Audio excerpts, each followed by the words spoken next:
I call the member for Maitland. Thank you, Mr Deputy Speaker. I rise to speak in reply to the Berejiklian-Barilaro government's budget for 2017 to 18, and this is a budget that fails to deliver fully for the people of Maitland. Given that my time will be truncated in this debate because of the timing of the orders, and because the Minister for Education is in the House today, and it is very difficult to get hold of the Minister, I thought I might actually focus some of my comments around education, maintenance, backlogs, all those sorts of things. So, when I read last year's budget papers, I hoped that the government would have listened to the parents of Maitland. They've told this government over and over that our schools are overcrowded and in desperate need of maintenance. We've learnt from documents obtained under GIPA laws that 93 schools across the Hunter are at 100% capacity or higher. In my electorate, one of my schools, Maitland Grossman High, is at 103% capacity. This government is failing teachers and students. My office is inundated by parents and students coming to my office talking about the fact that they cannot get into schools that their siblings have been to, that they've had long associations with. It is a real problem. Students deserve individual attention, teachers deserve manageable class sizes and manageable school populations. Overcrowding is also affecting out-of-zone enrolments, as I've said. 2017, kids who have applied to study at schools outside of their enrolment zone were knocked back at unprecedented rates. This means that younger siblings are being forced to study at different schools to their older brothers and sisters. Parents are having to manage a complicated school run to get kids to school, and the government's forcing parents to send their kids to other schools where they're not going to have the support of big brothers and big sisters. But school overcrowding is not the only issue facing the students and teachers of my electorate. Despite the government's maintenance backlog blitz over the summer holidays, as they keep proudly speaking about, many of our schools are still suffering a huge backlog of maintenance.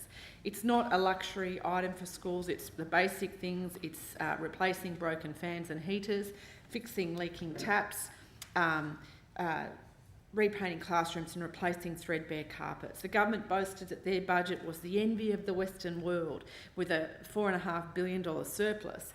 There are supposedly rivers of gold flowing into the Treasury coffers from stamp duty revenue, but Mr Deputy Speaker, I have to say they are not flowing to Maitland. People of Maitland are entitled to ask, if our government's got so much money, why is it not being redirected to students who are the foundation of our community? Now, I want to speak particularly about one school in my electorate, which the Minister and I have spoken about previously, and that is Gillieston Heights. Now, the parents and the students are particularly keen to upgrade this school. I've met with many concerned parents who are considering pulling their children out of this school because of the refusal by this government to improve it. The issues range from a number of infrastructure issues, and most of the classrooms at the school are demountables. Demountables are meant to be used as temporary structures to allow students to continue their education while permanent classrooms are being built. They are never designed to be used as permanent classrooms, but Mr Deputy Speaker, this is the reality for students and teachers at Gillieston Heights Public School. It's an unacceptable situation. The school doesn't have sewerage. It's instead connected to a septic tank, and when I asked Asset Management about this earlier, they told me that it was because it was too hard to get the the sewerage to be connected, and yet there are houses not 20 or 30 metres from where the toilets are, and I don't understand how they can be connected to sewerage and not the schools. Parents have told me that their children avoid going to the school toilets because of the stench from the septic tank is so disgusting.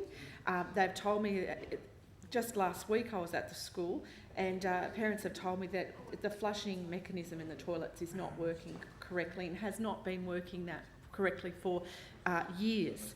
The parents have told me that they are very concerned about this. Hardly any of the classrooms are air-conditioned. Students are forced to learn in sweltering hot demountables. This summer we've seen some extremely hot days in Maitland. It's disgraceful that these kids are being forced to learn without air conditioning. In fact, pardon? In fact, I understand that even the hall, the parents are having trouble with that. To get into the hall, they have to go up steps to get into it because, again, it's a demountable building and it is not air conditioned.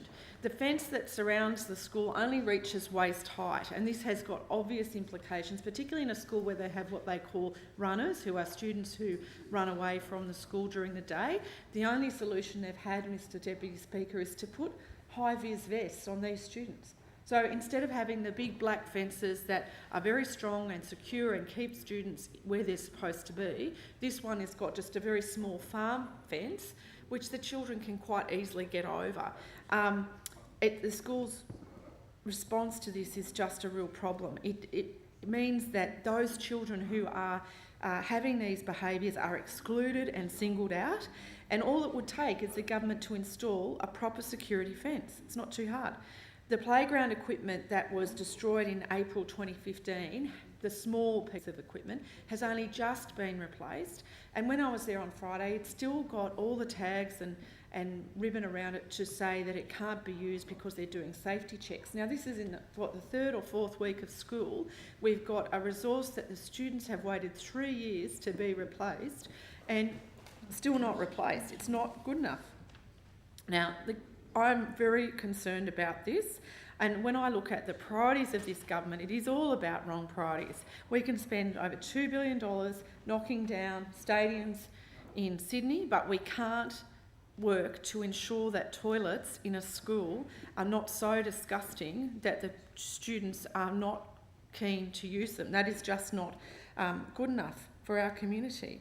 I want to see this government, and particularly this Education Minister, engage on those issues. You know, there was a school site in that Gillieston area, which I understand that the government could not get themselves together to put a cheque in the mail to the developer before the private independent schools got hold of it. So, you know, we have a lack of planning. Labor's commitment at the last election was to provide a new primary and a new high school for Maitland, and this government has not done that at all. Labor has a clear policy. We support schools and hospitals before stadiums. We want an upgrade or a new school for Gillieston because it is not fair for students in this area to be studying in substandard accommodation while this government boasts about Treasury surpluses in their budget while they're spending $2.5 billion on stadiums. It is absolutely an outrage. The Minister for Education needs to come up to Maitland. I invite the Minister to come to Gillieston Heights School to meet with parents, to talk to them about what pathway he wants to propose to assist them in getting a new school. This is just terrible. I mean, I must give this minister some credit because at least he has met with me about this school, but I want him to meet with the parents. I want him to look them in the eye and understand the pain that they are going through with having their children going to these schools. Last year, to get that meeting, I had to put together a video. It was a great concern to have to go to those lengths to get action from this government. Thank you, Mr Speaker. In accordance with the sessional orders, debate is interrupted for the consideration of general business orders of the day. I set down the resumption of this debate as an order of the day for tomorrow. Right, no, I realise that, but you have so many minutes left. That'll be recorded, no doubt. The clerk will read the next item of business.